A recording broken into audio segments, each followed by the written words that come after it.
The massive alien ship drifted silently through space, its dark hull reflecting the distant stars. Inside the research vessel Jektar, Captain Zexhai studied the blue and green planet on his main screen. His 4 eyes moved independently as he examined the data streams flowing across multiple displays. "Captain, this world is remarkable," said Dr. Threnwo, the ship's chief scientist. The tall, thin alien's skin shimmered with excitement, changing from pale blue to bright silver. "The biodiversity readings are off our charts. We have never seen anything like this."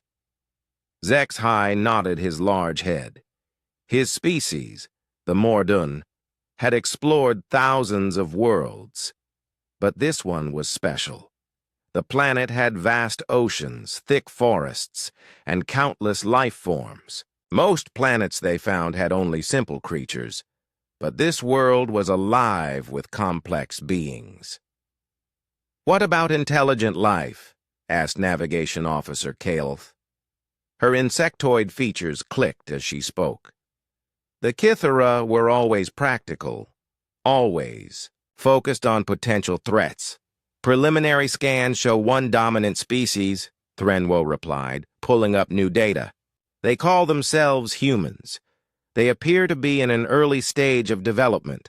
No faster than light travel, basic nuclear technology, and surprisingly weak physical capabilities." The bridge fell silent as the crew studied the images of humans. They looked so small and fragile compared to most intelligent species in the galaxy. Their bodies seemed soft, with no natural armor, claws, or obvious weapons. "They look harmless," said communications specialist Nixara. Her crystalline body rang like a bell when she moved. "Their muscle density is low, their reaction speed is average, and they seem to avoid conflict when possible." Captain Zexhai was not so sure. His species had learned long ago that appearances could be misleading, but the data was clear. These humans posed no threat to anyone. They spent most of their time in peaceful activities and seemed more interested in art and entertainment than warfare. "Sir, should we make contact?" asked Kael'th, her compound eyes glittering. "Not yet," Zexhai decided. "We will observe first. Set up a monitoring station on their moon. We need to understand them better before we reveal ourselves." The Jektar moved quietly toward Earth's moon. The ship's advanced technology made it invisible to human detection systems. Within hours, they had established a hidden base on the moon's far side, where humans never looked. From their new position, the alien crew watched Earth constantly. They observed human cities, saw people going about their daily lives, and recorded everything. The more they watched, the more convinced they became that humans were a peaceful, weak species. Dr. Threnwo was particularly interested in Earth's wildlife. The planet had creatures that were far more impressive than the humans who lived there. Massive bears roamed the forests. Great white sharks ruled the oceans. Lions hunted across the grasslands. These animals were clearly the planet's true apex. Predators. "Look at this." Threnwo showed the crew a video of a grizzly bear.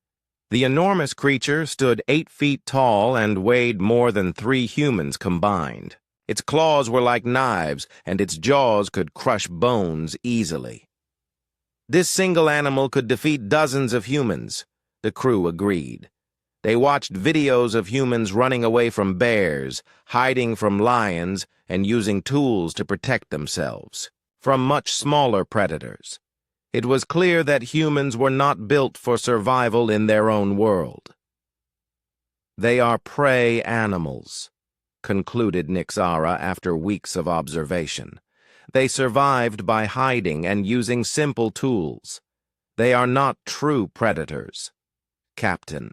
Zexhai filed his report with the Galactic Council. Earth was classified as a low-threat world with a primitive dominant species. The humans were noted as being physically weak but showing potential for future development. The real dangers on Earth were the various animal species that could easily overpower the native intelligent life. But Dr. Threnwo wanted to know more. He had studied thousands of worlds, and something about Earth bothered him. The planet's ecosystem was incredibly violent and competitive, yet these weak humans had somehow become the dominant species. How had such fragile creatures survived in a world full of deadly predators? "Captain, I request permission to conduct surface studies," Threnwo said during their weekly meeting. "I want to observe the interaction between humans and their planet's apex predators." Zexhai considered the request. It was against standard protocol to visit a planet with intelligent life without first making formal contact. But the humans were clearly not advanced enough to pose any danger. Their weapons were primitive, and they could barely handle their own planet's wildlife. "Very well," the captain agreed. "But take a small team only. Kylth will pilot your shuttle, and Nixara will handle communications if needed. Stay cloaked, maintain distance, and return immediately if there are any complications." Dr. Threnwo was excited. Finally, he would get to see Earth's ecosystem up close. He planned to focus on the Pacific Northwest region, where the forests were thick and the wildlife was particularly diverse. The area had bears, mountain lions, wolves, and many other predators.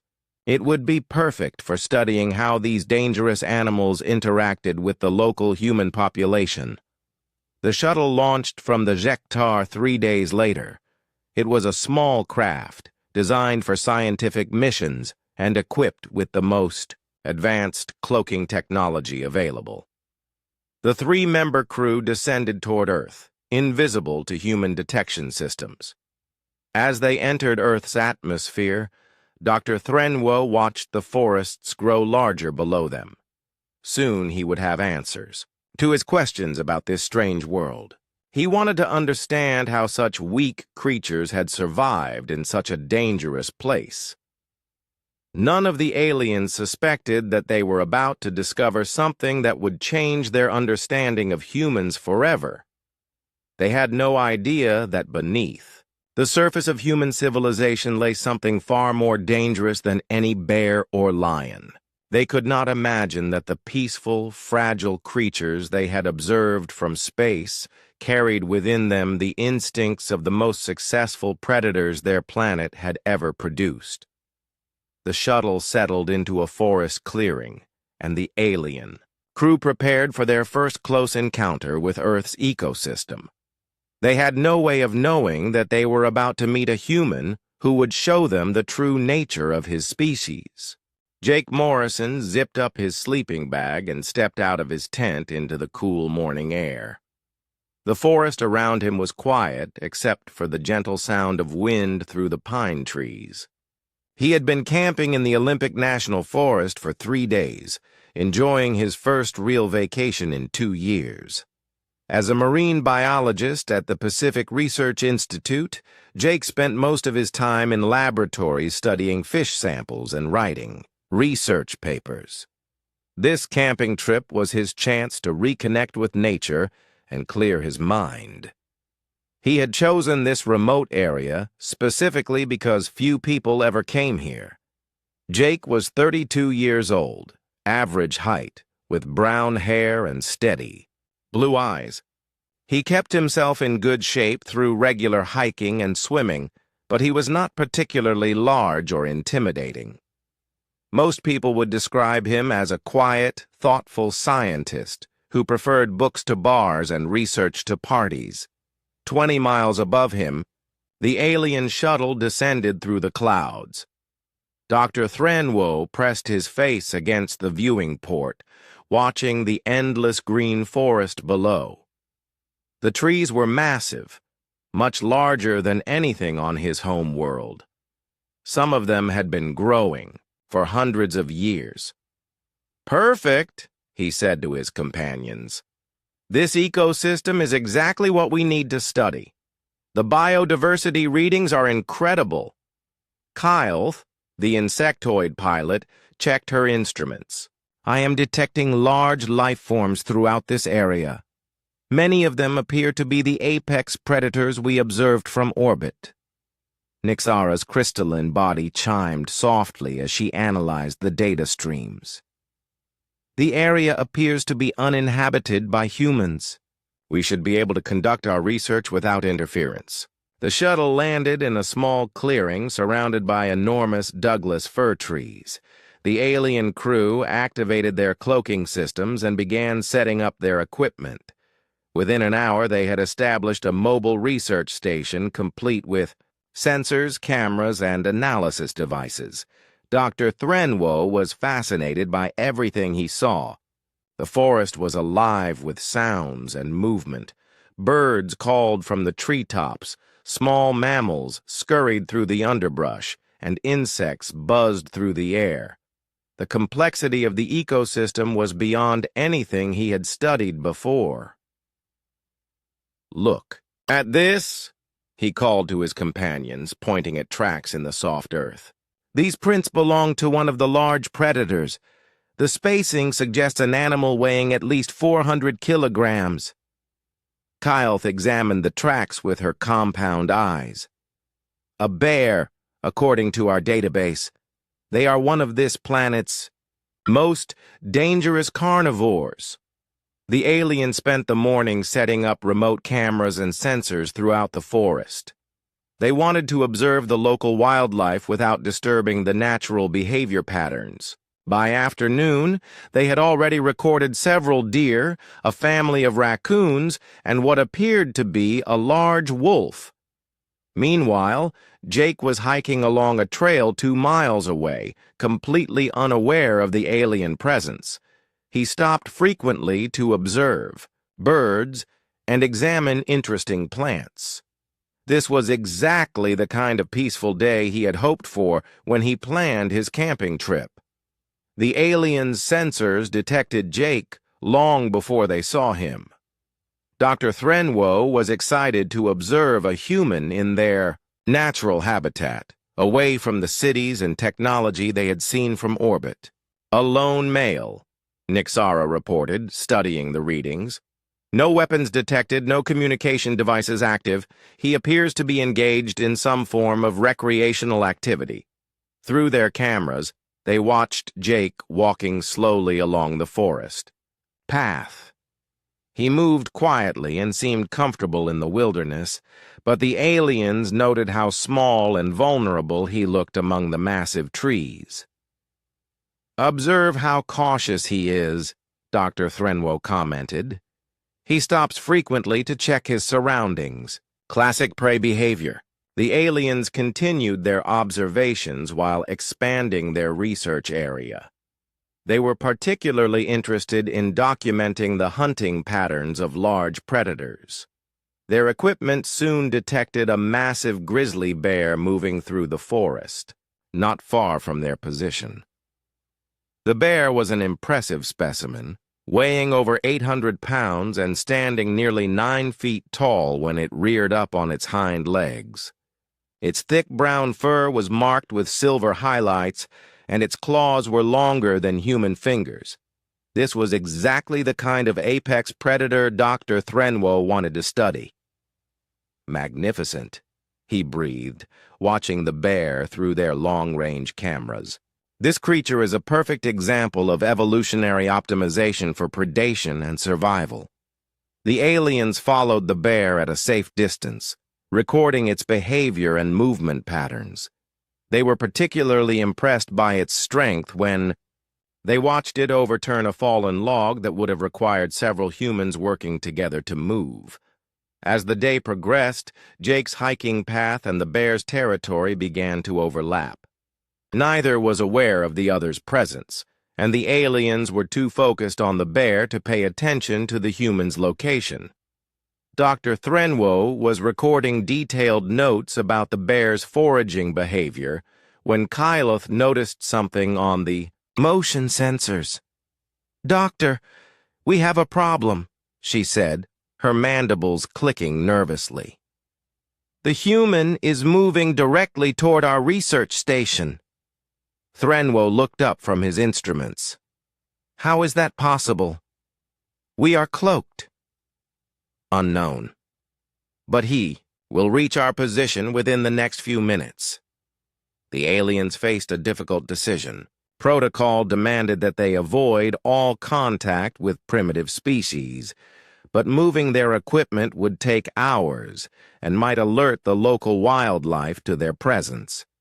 They decided to remain hidden and hoped the human would pass by without noticing them. Jake was following what he thought was a game trail when he noticed something unusual. The vegetation ahead looked different, as if it had been disturbed recently. His scientific training made him curious about anything out of the ordinary. As he approached the clearing, Jake could see that something was definitely not natural about the area. The grass was flattened in precise patterns, and there were strange indentations in the soil. He had spent enough time in the wilderness to know that this was not caused by any animal he was familiar with.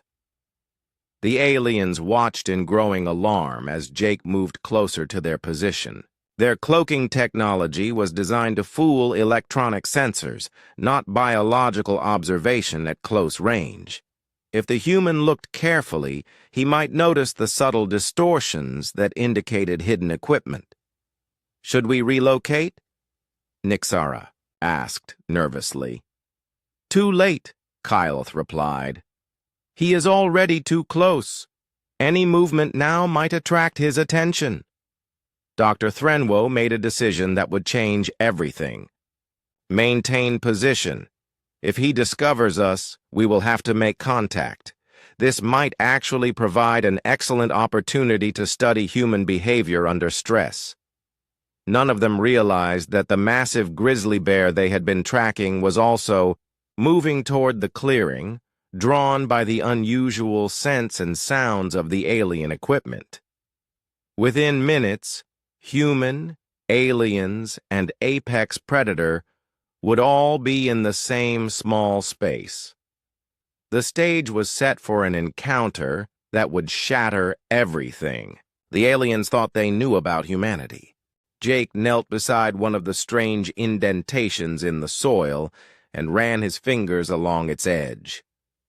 The marking was too precise to be natural, too organized to be caused by any animal he knew. As a scientist, he had learned to trust his observations, and everything he saw told him that something unusual had happened in this clearing. 50 feet away, hidden behind their cloaking field, the three aliens watched nervously as the human examined their landing site.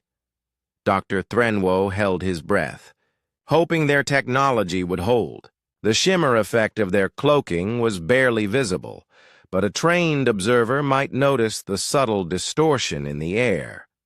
Jake stood up and walked slowly around the clearing, studying the flattened grass and unusual soil patterns. He had spent years in the field studying marine ecosystems, and his eye for detail was excellent. Something had definitely been here, something large and artificial. "This is not good," Kyleth whispered, her compound eyes tracking the human's movement. "He is conducting a systematic investigation." "Humans are supposed to be primitive," Nixara added quietly. "Why is he being so thorough?" Dr. Threnwo was beginning to wonder the same thing. Their observations from space had suggested that humans were simple creatures with limited intelligence. But this individual was displaying the kind of methodical analysis they would expect from a trained researcher. Jake paused near a cluster of ferns that looked oddly bent, as if something invisible had brushed against them. He reached out carefully and felt his hand touch something solid where nothing should be. The surface was smooth and warm, definitely not natural. "Contact," he said quietly to himself, more curious than afraid. First contact. The word sent a shock through the alien team. Somehow this primitive human had not only detected their presence, but had immediately understood what he was dealing with. This was not the behavior they expected from a supposedly limited species. Kyleth's hand moved toward the emergency controls. Should I activate the dispersal protocol? Wait, Dr. Threnwo said. He was fascinated by the human's calm reaction. Most species they had encountered showed immediate fear or aggression when faced with the unknown. This human seemed almost excited. Jake stepped back and spoke clearly toward where he had felt the invisible surface. I know you're there. I'm not going to hurt you, and I hope you're not going to hurt me. I'm just a scientist on vacation. The honesty in the human's voice surprised the aliens. There was no deception, no attempt to call for help or flee. He was actually trying to communicate. Dr. Threnwo made a decision that went against every protocol in the book. Deactivate cloaking, he ordered. Sir, that violates first contact procedures, Nixara protested. We have already been discovered. Maintaining the pretense will only make things worse. The air in front of Jake shimmered and gradually became transparent, revealing the alien research station. Jake's eyes widened as he saw the 3 extraterrestrial beings standing among their equipment. He took a step back but did not run. Dr. Threnwo was the first to speak, his universal translator converting his words into English. Please do not be alarmed. We are peaceful researchers studying your world's ecosystem. Jake looked at each of the aliens in turn. Dr. Threnwo was tall and thin with pale blue skin that shifted colors as he spoke. Kyleth resembled a large praying mantis, her insectoid features sharp and angular. Nixara's crystalline body caught the sunlight and threw rainbow patterns across the clearing. You're beautiful, Jake said, and meant it. All of you. I never imagined anything like this was possible. The aliens exchanged glances. This was definitely not the reaction they had expected. Most species showed fear, aggression, or at least wariness when meeting aliens for the first time. This human seemed genuinely delighted. You are not afraid? Dr. Threnwo asked. Of course I'm afraid, Jake replied. But I'm also fascinated. You're proof that life exists elsewhere in the universe. Do you have any idea how amazing that is? Kyleth studied the human with her compound eyes. His body language showed excitement rather than threat preparation. His heart rate was elevated, but not in the pattern they associated with fight-or-flight responses. We have been observing your species, Dr. Threnwo explained. We mean no harm. We are simply trying to understand the relationship between humans and your planet's apex predators. Apex predators? Jake asked. Like what? The large carnivores that dominate your ecosystem. Bears, large cats, sharks. We are curious how your species has survived despite being physically inferior to these creatures. Jake almost smiled at that. Physically inferior? I guess that depends on how you define strength. Before Dr. Threnwo could ask what he meant, their sensors began beeping urgently. Nixara checked the readings and her crystalline body rang with alarm. Large carnivore approaching, she announced. 800 kilograms moving fast. Through the trees, they could hear heavy footsteps and the sound of branches breaking. Something large was crashing through the forest toward their position. Grizzly bear, Jake identified immediately. Big one by the sound of it. The aliens looked at him in confusion. He seemed more alert but not particularly worried. Dr. Threnwo expected the human to flee immediately. Should we not retreat? Kyleth asked. Where? Jake replied calmly. Bears can run 40 miles per hour and climb trees better than most people. If it's coming here, running would just trigger its chase instinct. The footsteps grew louder. Through their sensors, the aliens could see the massive bear approaching the clearing. It was even larger than the one they had been tracking earlier, a huge male in his prime with scars across his muzzle that spoke of many battles. This is the apex predator we have been studying, Dr. Threnwo said nervously. It can easily kill multiple humans. Jake glanced at the frightened aliens and realized they had no idea how to handle the situation. Their advanced technology was useless against a simple biological threat. Stay behind me, he said quietly. Don't make any sudden movements and don't run unless I tell you to. Behind you? Nixara's voice rang with disbelief. You cannot protect us from that creature. The bear broke through the tree line and entered the clearing.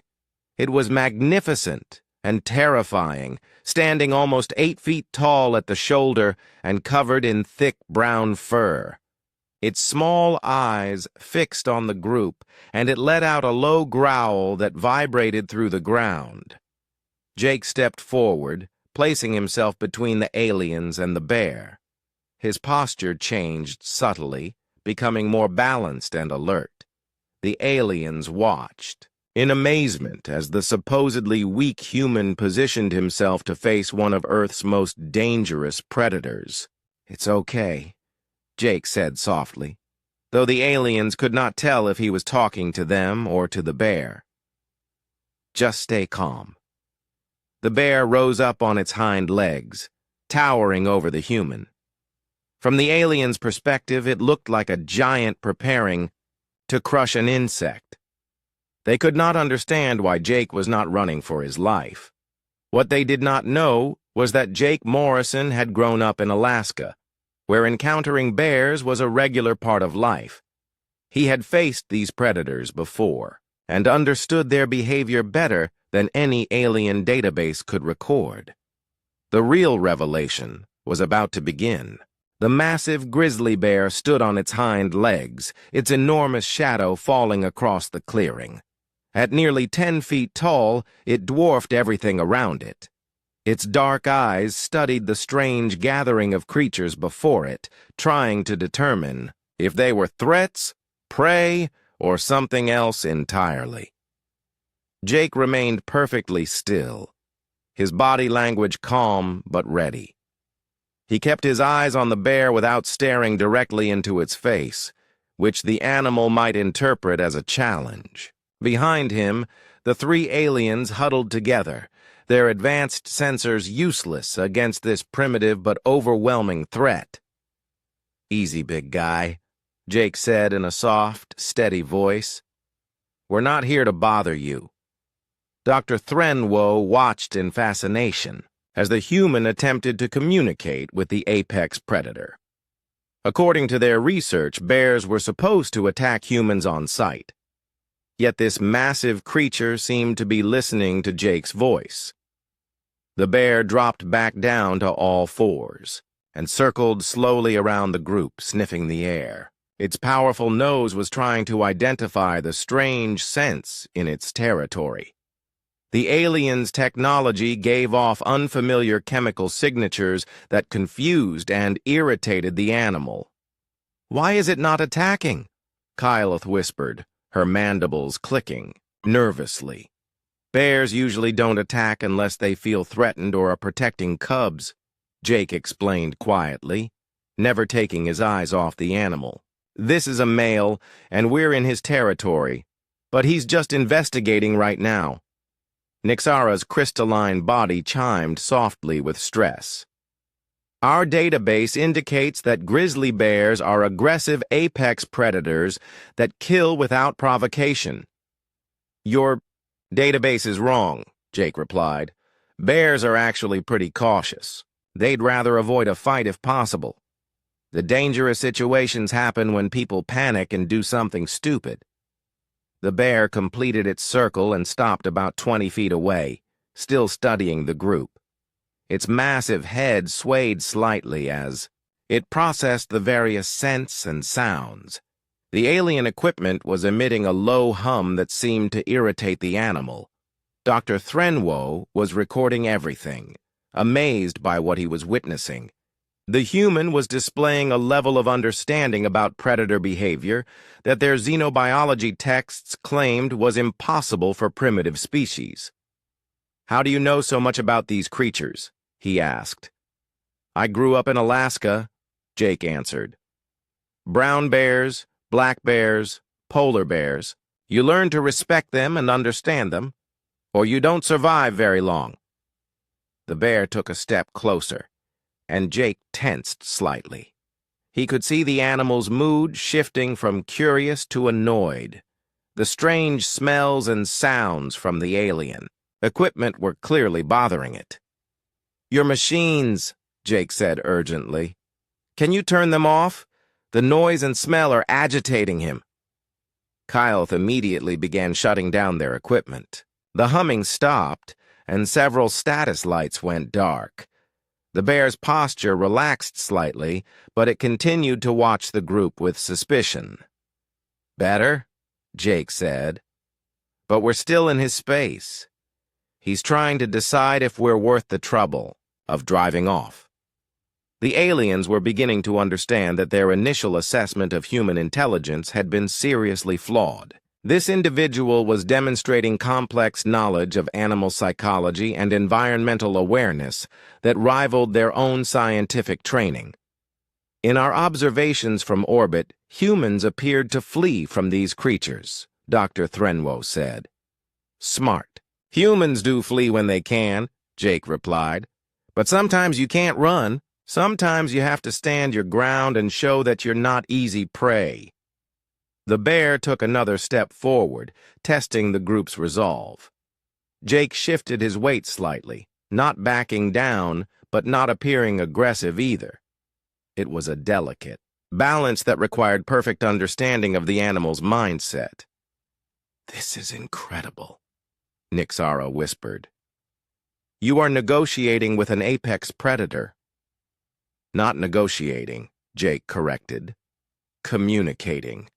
Every animal has a language of posture, scent, and sound. You just have to learn how to speak it." The standoff continued for several minutes. The bear seemed to be weighing its options, while Jake maintained his calm but alert stance. The aliens watched in amazement as the supposedly primitive human held his ground against one of Earth's most formidable predators. Finally, the bear seemed to reach a decision. It huffed once, a sound that Jake recognized as dismissal rather than aggression, and began to back away. The animal had decided that the strange group was not worth the energy required to deal with them. "He's leaving," Jake said quietly. "But don't move yet. Let him get some distance first." They waited as the bear retreated into the forest, its heavy footsteps gradually fading into the background noise of the wilderness. Only when the sound disappeared completely did Jake allow himself to relax. Dr. Threnwo was practically vibrating with excitement. "That was extraordinary. You successfully deterred an apex predator without weapons or technology." "Like I said, it's about understanding their language," Jake replied. "Bears don't want to fight unless they have to. Fighting means possible injury, and injury means death in the wild." The aliens began to reactivate their equipment, but their perspective on humanity had already changed dramatically. This single encounter had shattered many of their assumptions about human capabilities. "We owe you our lives," Kyleth said formally. "Our species would not have survived that encounter." Jake looked surprised. "Your technology is obviously way ahead of ours. Don't you have weapons or force fields or something?" "Our energy weapons are aboard our ship," Dr. Threnwo explained. "Our personal protection devices malfunctioned due to your planet's magnetic interference. We were essentially defenseless." That's the problem with relying too much on technology, Jake said. Sometimes the old ways work better. Nixara was analyzing the encounter through her sensors. Your heart rate increased by only 20% during that confrontation. Most sentient species would show much higher stress responses when facing mortal danger. You get used to it when you grow up around these animals, Jake said simply. But the aliens were beginning to suspect that there was more to it than that. They had observed thousands of species across the galaxy, and this human's calm reaction to mortal danger was unlike anything in their databases. Dr. Threnwo was already composing his preliminary report in his mind. First contact had revealed that humans possessed survival instincts and environmental knowledge far beyond what their initial observations had suggested. But he had no idea that this was only the beginning of what he would learn about humanity's true nature. The encounter with the bear had been resolved peacefully, but it had also awakened something in Jake that the aliens had not yet seen. For the first time since making contact, he had been forced to access the deeper instincts that all humans carried within them. Those instincts had barely been touched by the bear encounter. But they were stirring now, and soon the aliens would witness the full scope of humanity's evolutionary heritage. The forest had returned to its normal sounds after the first bear's departure. Birds resumed their singing, and small animals continued their daily activities. Dr. Threnwo was excitedly documenting the encounter while Kyloth ran diagnostics on their equipment to understand why it had malfunctioned. Jake sat on a fallen log, answering the aliens' questions about Earth's wildlife and human survival techniques. He found their curiosity refreshing and their technology fascinating. The universal translator worked perfectly, making communication effortless despite the vast differences between their species. Your species is far more complex than our initial assessments indicated, Dr. Threnwo admitted. We classified humans as a primitive, non-threatening species based on orbital observations. That's understandable, Jake replied. Most of us live in cities now. We've gotten pretty separated from the natural world, but the instincts are still there when we need them. Nixara was monitoring the surrounding area with their sensors when she detected something troubling. Dr. Threnwo, we have another large carnivore approaching, much larger than the previous one. Through the trees came the sound of heavy movement, but this time it was different. Where the first bear had moved with the careful deliberation of an animal investigating something unusual, this one was crashing through the underbrush with clear purpose and aggression. Jake's demeanor changed immediately. He stood up and listened carefully to the approaching sounds. His expression grew serious as he processed what he was hearing. "That's not good," he said quietly. "This one's agitated about something." The aliens' sensors showed a massive heat signature moving rapidly toward their position. The creature was even larger than the first bear, weighing close to 900 pounds according to their readings.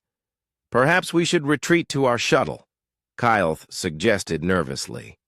"Too late," Jake said, studying the approaching sounds. "It's moving too fast. We'd never make it." Dr. Threnwo checked his equipment. "Our defensive systems are still offline. The magnetic interference is stronger than we anticipated." Through the trees, they could see massive branches being pushed aside as something enormous forced its way through the forest. The sound was getting closer, and with it came a strong, musky scent that made Jake's nostrils flare. "This one's different," he said, his voice taking on a harder edge. "This is a territorial male, and he's not happy about finding strangers in his domain." The aliens huddled closer together as the crashing sounds grew louder. Their scientific curiosity was rapidly being replaced by primal fear. Despite all their advanced technology and knowledge of countless worlds, they were completely helpless against this simple biological threat. "Can you communicate with this one as you did with the first?" Nyxara asked hopefully. Jake shook his head. "This one's already made up his mind. He's not investigating. He's coming to eliminate a threat."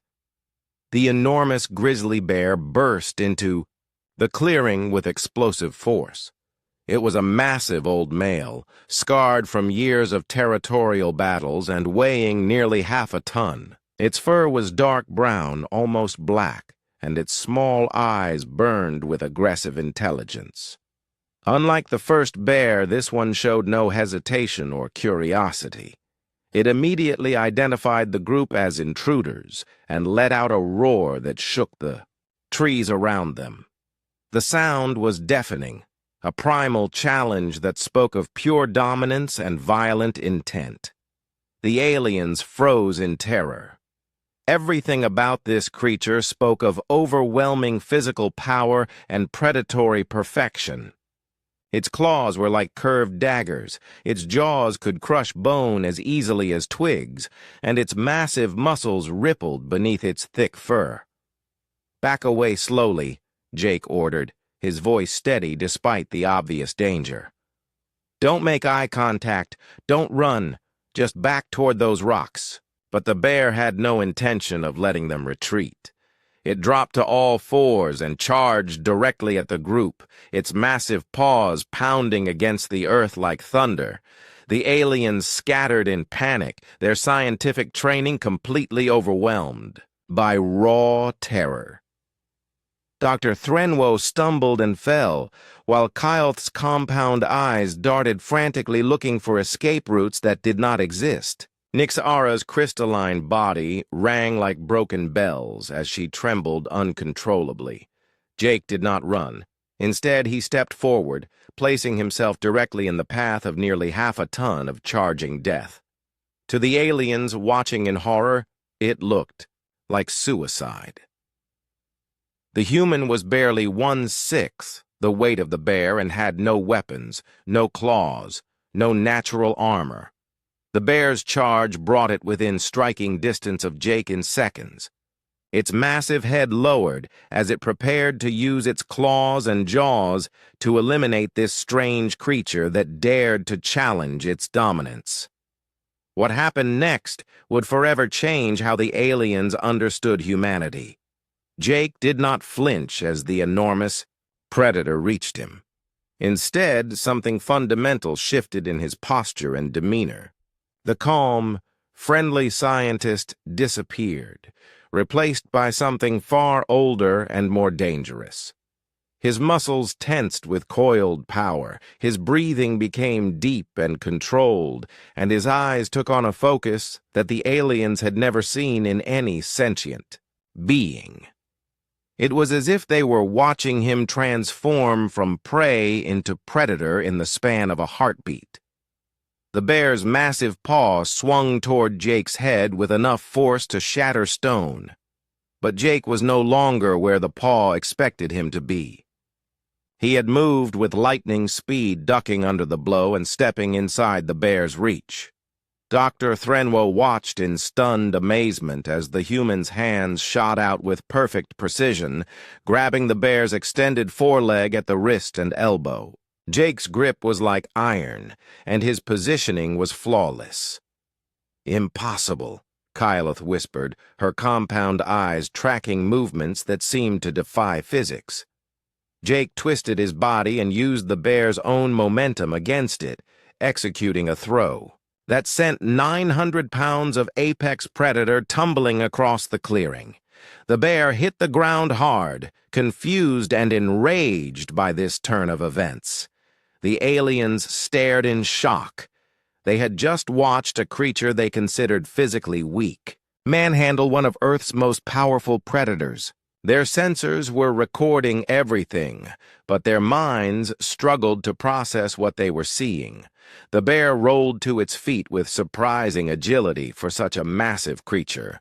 Its small eyes now held a different kind of intelligence, a recognition, that this strange opponent was far more dangerous than he appeared. Jake stood in a balanced fighting stance, his hands open but ready. His face showed no fear, no uncertainty, only calm determination and something that looked remarkably like anticipation. "Come on, then," he said quietly, his voice carrying a tone the aliens had never heard from him before. The bear charged again. The second charge came with even more fury than the first. The massive grizzly bear had been embarrassed by its unexpected tumble and was now fighting with the full rage of a dominant predator whose authority had been challenged. Jake watched the approaching death with perfect calm.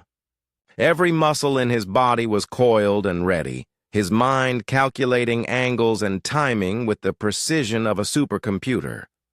This was no longer the friendly scientist the aliens had been speaking with moments before. This was something much older, much more dangerous. The bear's massive jaws opened wide, revealing teeth like yellow daggers. Its claws extended fully, each one capable of tearing through flesh and bone. 900 pounds of apex predator launched itself at what should have been easy prey. Jake moved. He sidestepped the charge with fluid grace, his hands shooting out to grab the bear's massive head. His fingers found pressure points behind the creature's ears, and he used the bear's own momentum to redirect its massive bulk. The bear found itself flying through the air again, this time crashing into a cluster of young pine trees. Dr. Threnwo's 4 eyes moved independently, trying to track movements that seemed impossible. His scientific instruments were recording everything, but the data made no sense according to everything they knew about human physical capabilities. "How is he doing this?" Nixara whispered, her crystalline body chiming with amazement. The bear struggled to its feet, shaking its massive head to clear the confusion. Pine needles and broken branches fell from its thick fur. For the first time in its life, this apex predator was facing something that fought back with intelligence and skill. Jake circled around the disoriented bear, his movements fluid and controlled. He was breathing hard but steadily, and there was something in his eyes that made the aliens instinctively step further back. They were witnessing something primal and terrifying. The bear swung its massive paw in a wide arc, trying to catch this elusive opponent. Jake ducked under the swing and drove his fist into the bear's ribs with devastating force. The sound of the impact echoed through the forest like a gunshot. The bear grunted in pain and surprise. In all its years of dominance, nothing had ever hit it that hard. It spun around, trying to get its claws or teeth into this impossible enemy.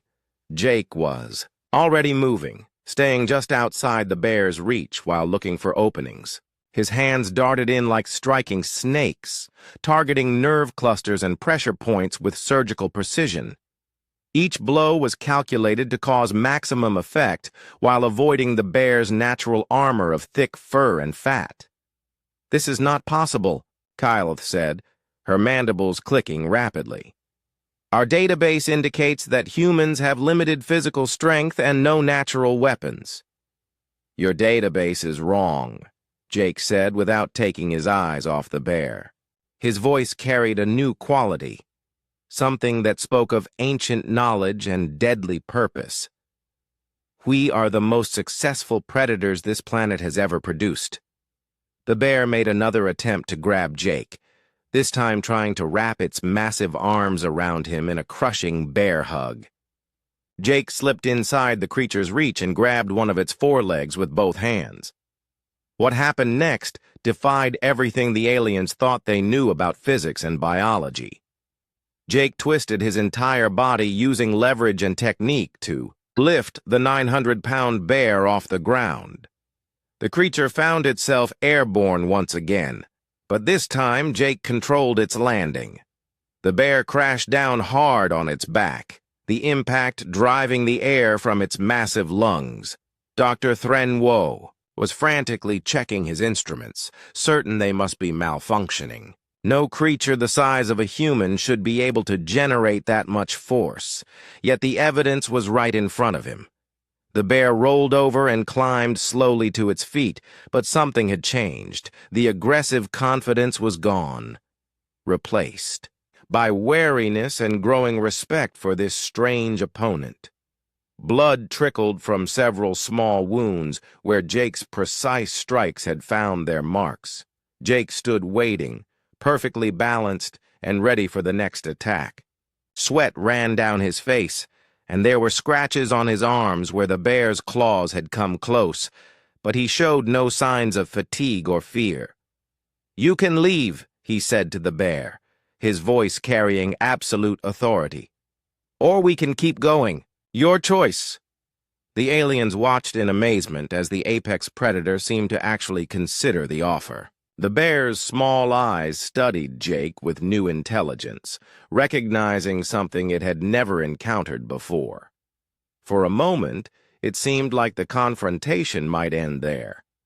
The bear took a step backward, and Jake relaxed slightly, thinking the creature was going to retreat.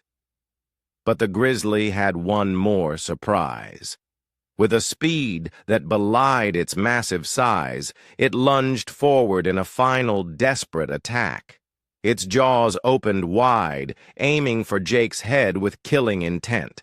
Jake's response was instantaneous and brutal. He stepped into the attack instead of away from it, catching the bear's massive head in his hands. His thumbs found pressure points on either side of the creature's skull, and he squeezed with terrifying force. The bear's eyes went wide with shock and pain. It had never experienced anything like this. Jake's grip was like iron, and the pressure on its skull was unbearable. "Sleep," Jake commanded, his voice carrying an authority that transcended species. The bear's struggles grew weaker as Jake maintained the pressure on specific nerve clusters. Within seconds, the massive predator collapsed unconscious to the forest floor, its body going completely limp.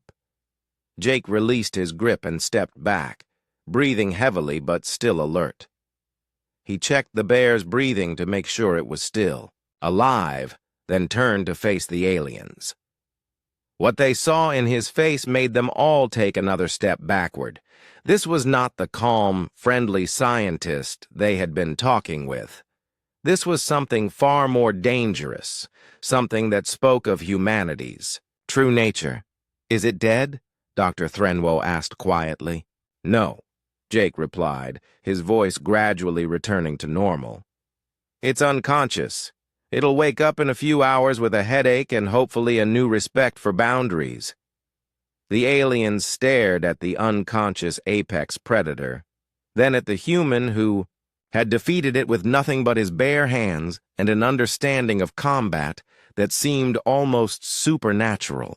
"You said your species was physically inferior to your planet's predators," Nixara said, her crystalline voice ringing with confusion. Jake looked at the fallen bear, then back at the aliens. The predatory intensity was fading from his eyes, but something fundamental had changed. The mask of civilization had slipped, revealing what lay beneath. "We are the predators," he said simply. "Everything else is just practice."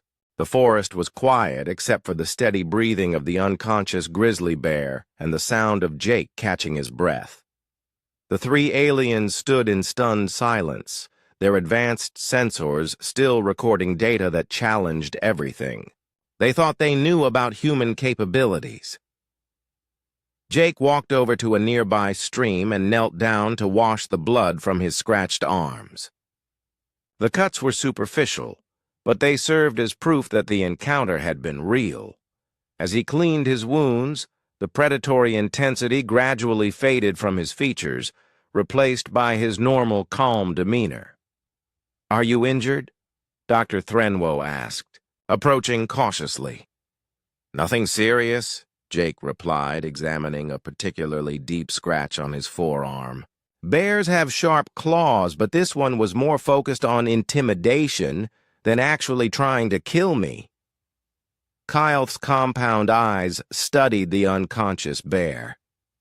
You defeated an apex predator with no weapons, no armor, and no technological assistance. Our databases indicate this should be impossible. Jake finished cleaning his wounds and stood up. Your databases are based on observing humans in their normal environment. You've been watching us in our cities, living our comfortable lives. You haven't seen what we're capable of when we need to survive. Dr. Threnwo was frantically reviewing the sensor data from the fight. The force readings are extraordinary. You generated impact levels that should require cybernetic enhancement or powered exoskeletons. Adrenaline is a hell of a drug, Jake said with a slight smile. When humans face mortal danger, our bodies release chemicals that temporarily increase our strength, speed, and pain tolerance. We can access physical capabilities that normally remain dormant. Nyxara's crystalline body chimed thoughtfully. But the technique you displayed was not random aggression. You fought with precision and strategy. Jake nodded. Combat training. Most humans learn some form of fighting, either formally or informally. We study leverage, pressure points, anatomy. We turn our intelligence into a weapon. The aliens exchanged glances. This was far different from their observations of human behavior from orbit. They had seen a species that appeared to avoid conflict whenever possible. Your species seemed peaceful in our observations, Dr. Threnwo said. We saw very little violence in your daily activities. We are peaceful, Jake confirmed, most of the time. We learned thousands of years ago that cooperation and civilization are more effective than constant warfare. But the capacity for violence never went away.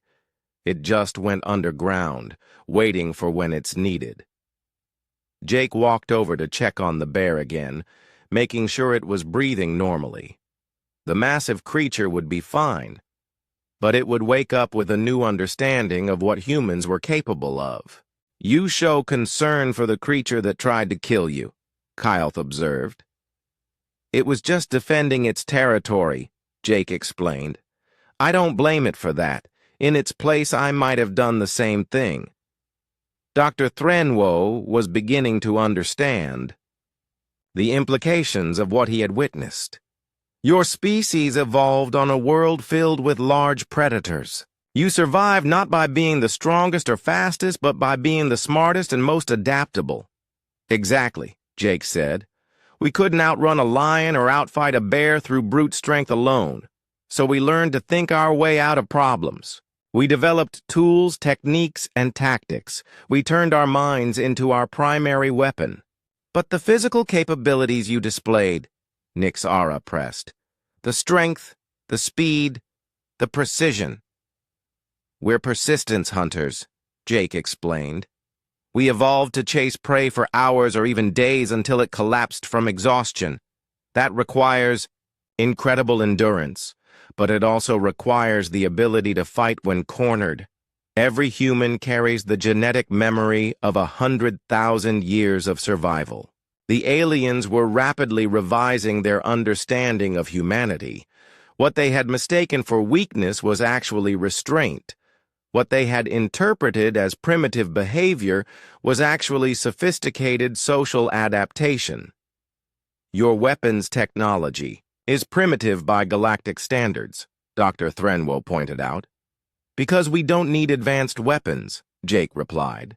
A human with a sharp stick and the will to use it is more dangerous than most people realize. We've conquered our entire planet with relatively simple tools because we're incredibly good at using them. Kyle was studying historical data on her portable scanner. Your species has engaged in constant warfare throughout your recorded history. True, Jake admitted. We're very good at killing each other when we put our minds to it. But we're also very good at recognizing when cooperation Serves us better than conflict. Most of us choose civilization over barbarism. Most of you, Dr. Threnwo repeated. But not all. Jake's expression grew serious. No, not all. There are humans who choose violence as a way of life. They're the reason the rest of us train to fight, even if we hope we'll never need to use those skills. The bear began to stir, letting out a low groan as consciousness slowly returned. Jake immediately stepped away, giving the creature space to wake up without feeling threatened. "It's waking up," Nixara observed nervously. "It'll be fine," Jake assured them. "Confused and sore, but fine. It might even be a little more cautious about picking fights in the future." The grizzly slowly raised its massive head and looked around. The clearing. Its small eyes found Jake and studied him for a long moment. There was something different in its gaze now, a recognition that had not been there before. Without any aggressive posturing, the bear climbed to its feet and walked slowly out of the clearing. It did not look back. "It remembers," Jake said quietly. "Animals are smarter than most people give them credit for." Dr. Threnwo was already composing his report in his mind. Everything they had believed about humans would need to be completely revised. This species was not primitive or weak. They were sophisticated predators who had learned to disguise their true nature behind a veneer of civilization. "We owe you our lives," he said formally. "Without your intervention, that creature would have killed us." "You would have figured something out," Jake replied modestly. "You have technology we can't even imagine." "Technology that failed when we needed it most," Kyleth pointed out. "Your survival skills proved more reliable than our advanced systems." Jake looked at the three aliens with new understanding. They were incredibly advanced in many ways, but they had lost touch with the basic survival instincts that humans still carried. "Maybe that's the trade-off," he said thoughtfully. "You gain incredible knowledge and technology, but you lose the edge that comes from having to fight for survival." "Perhaps," Dr. Threnwo agreed, "but observing your species has taught us that there are different kinds of strength. We will need to completely revise our assessment of humanity." The aliens began gathering their equipment, preparing to return to their ship. They had come to Earth expecting to study primitive creatures and apex predators. Instead, they had discovered that the most dangerous predator on the planet walked on two legs and called itself human. As they prepared to leave, Jake realized that this encounter would change more than just alien perceptions of humanity. It would change how humans saw themselves in the galaxy. "Will you be making contact with our governments?" he asked. Dr. Threnwo considered the question carefully. "That decision will be made by others, based on our report. But I suspect your species will be approached very differently than we originally planned." Jake nodded. Humanity was about to take its first steps onto the galactic stage, and thanks to one encounter in a forest clearing, they would be walking as equals rather than subjects. 3 hours later, Jake sat alone by his campfire, watching the stars appear in the darkening sky. The alien shuttle had departed as quietly as it had arrived, leaving him with memories that would change his understanding of humanity's place in the universe forever. Dr. Threnwo had given him a small communication device before leaving, explaining that future contact might be necessary. Jake held the device in his hands, marveling at technology that seemed like magic compared to anything humans had developed. Far above him, aboard the research vessel Jektar, the alien crew was in the middle of the most important debriefing session in galactic history. Captain Zexhai listened in stunned silence as Dr. Threnwo described the encounter with the grizzly bear. The bridge crew gathered around, their various alien features reflecting shock and amazement as the story unfolded. "You are certain of these observations?" the captain asked when the report was finished. "All data has been verified multiple times," Dr. Threnwo confirmed. The human-designated Jake Morrison defeated an apex predator weighing 4 times his own body mass using only physical combat techniques. "Impossible," muttered the ship's tactical officer. "Our combat simulations indicate that such a victory would require technological enhancement or supernatural abilities." Kyle activated her portable display, showing the sensor readings from the encounter. "The force measurements are accurate. The human-generated impact levels equivalent to industrial machinery." Captain HFY studied the data with growing concern. His species had spent millennia cataloging the dangers of the galaxy, but they had completely missed the most dangerous predator they had ever encountered. "What are the implications for our first contact protocols?" he asked. Dr. Threnwo had been considering that question since leaving Earth's surface. "We need to completely revise our threat assessment of humanity. This is not a primitive species that can be easily controlled or manipulated. They are sophisticated predators with advanced survival instincts and combat capabilities. But they appeared peaceful in our orbital observations," the captain pointed out. "That may be the most terrifying aspect of all," Nixara added, her crystalline voice ringing with worry. "They have the capacity for extreme violence, but they choose to restrain it most of the time. This suggests a level of self-control and strategic thinking that far exceeds what we expected." Captain HFY ordered his communications officer to send a priority message to the Galactic Council. The peaceful first contact scenario they had planned was no longer viable. Humanity would need to be approached as equals, not subjects. Meanwhile, on Earth's surface, Jake was coming to his own realizations about what the encounter meant. He had always known that humans were capable of violence when necessary, but he had never really understood how that capability compared to other species in the galaxy. The aliens' reactions had been eye-opening. These were beings who had traveled between the stars, who possessed technology beyond human imagination, yet they had been completely helpless against a simple biological threat. Their advanced civilization had made them soft, unprepared for the kind of raw survival challenges that humans faced every day. Jake thought about human history, about the countless wars and conflicts that had shaped their species. Every human alive was descended from survivors, from people who had fought and struggled and endured through thousands of years of hardship. That genetic legacy was still there, waiting to be awakened when circumstances demanded it. He wondered how humanity would handle the knowledge that they were not alone in the universe. Would they respond with the same curiosity and openness he had shown?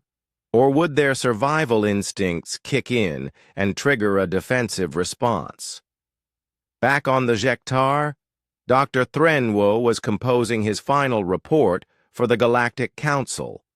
His words would determine how the galaxy's major powers approached humanity for the first time. "Species designation, human," he dictated to his recording device. "Planet of origin, Earth, Sol system.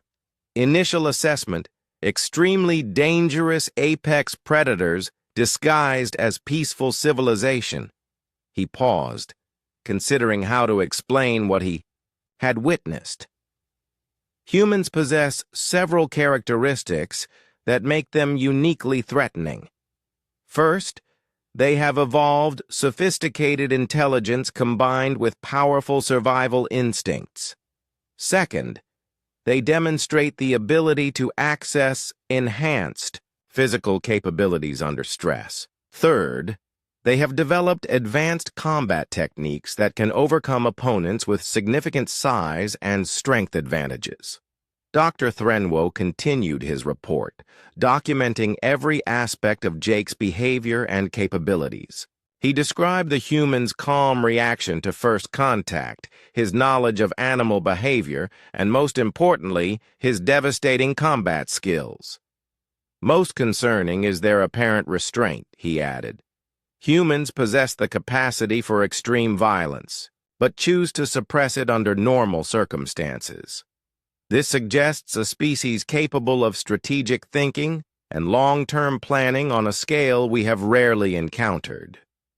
The report concluded with a series of recommendations that would reshape galactic politics forever. Recommendation: approach humanity with extreme caution and full diplomatic respect. Do not attempt to establish dominance or control. Treat as equal partners in all negotiations. Consider defensive preparations in case of hostile contact, Captain. Zexhai reviewed the report before transmitting it to the Galactic Council. Within hours, every major civilization in the galaxy would know that a new player had entered the cosmic arena, one that would demand to be taken seriously. The response from the Galactic Council came back within days. Earth was to be quarantined until a proper first contact protocol could be developed. No further observation missions would be authorized without Council approval. Humanity was classified as a Level 5 civilization, the highest threat rating possible for a non-spacefaring species. But the classification came with a note of respect rather than fear. The Council recognized that humanity represented something new in galactic politics, a species that had achieved the perfect balance between intelligence and instinct, between civilization and survival capability. Jake continued his camping trip for 2 more days, but his mind kept returning to the encounter with the aliens. When he finally returned to civilization, he found himself looking at his fellow humans with new eyes. The businessman arguing loudly on his cell phone, the construction worker operating heavy machinery, the mother pushing her child on a swing. All of them carried within their genes the same capacity for violence and survival that he had demonstrated in the forest. Humanity had spent thousands of years learning to control and channel their predatory instincts. They had built cities, created art, developed science and philosophy. But underneath it all, they remained what they had always been: the most successful hunters their planet had ever produced. Jake never spoke about his encounter with the aliens to anyone. He had given his word to keep the secret, and he understood the implications of revealing it too soon. Humanity would make contact with the galactic community eventually, but it would happen on their own terms, as equals rather than subjects. When that day came, the galaxy would discover what Jake had always known. Humanity was not a species to be underestimated. They were survivors, fighters, and thinkers who had conquered their entire world through intelligence, determination, and, when necessary, controlled violence. The stars no longer looked empty to Jake. He knew that somewhere out there, alien civilizations were revising their first contact protocols because of what had happened in a small forest clearing. Humanity's reputation in the galaxy had been established not through advanced technology or grand gestures, but through one man's willingness to stand between his new friends and a charging bear. It was, Jake thought, a very human way to make a first impression.